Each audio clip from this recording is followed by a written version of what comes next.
দেখবি যদি মুন্ডমালি তৃতীয় নয়ন খোল, মহাদেবের বুক থেকে তোর রাঙা চরণ তুল।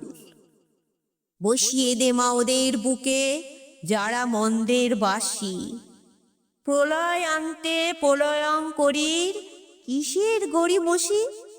কিসের জন্য সাজিস এমন ভয়ঙ্করী সাজ? তোর খাড়াতে জং ধরেছে, ধান নেই বুঝি আজ? যে আসিফা ধর্ষিতা হলো দেবতার মন্দিরে, গণধর্ষণ করেছিল যাকে টানা 7 দিন ধরে। 8 বছরের শিশুটি যে মরেনি তারও পরে, তাকে ইট দিয়ে মাথা থেতলে মেরে জঙ্গলে ছড়ে। মাগো, তুই কি জানিস না? তুই তো ওরও মা। কেন মা ও তোর ওই দিকে চোখ পড়ল না? নারী যদি দেবীর অংশ, জননী কৃষ্ণ কানুর, কি দোষ ছিল গুজরাটের ওই বিলকিস বানুর? কি দোষ ছিল উন্নয়ের ওই তরুণ সপ্তদোষীর? সংসাজায় কি কাজ তবে দক্ষ যজ্ঞ বিনাশীর? তোর চোখে কি পড়েনি মা হতরাস বাদাউন?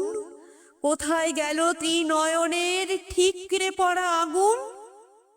কোনো সুরক্ষা পারেনি মা গুড্ডিয়াকে বাঁচাতে। পিয়াঙ্কা পোড়া ছাই ওরে তাই বাগনগরের বাতাসে। কত রেপ অ্যান্ড মার্ডার কেসের এখনো হয়নি শুনানি। মা, তোর রোজ বিসর্জন হয় কাশ্মীর থেকে কামদুনি। উত্তর প্রদেশে লখিমপুরে চোরা দলিত মেয়ে, আরজি করের তিলোত্তমা আজও বিচার চেয়ে। মাগো, এ যুগে আমার মেয়ে হয়ে যদি জন্ম নিতিস, বন্ড সই করে বলতে পারিস তুই রেহাই পেতিস? বল না, বন্ড সই করে বলতে পারিস তুই রেহাই পেতিস?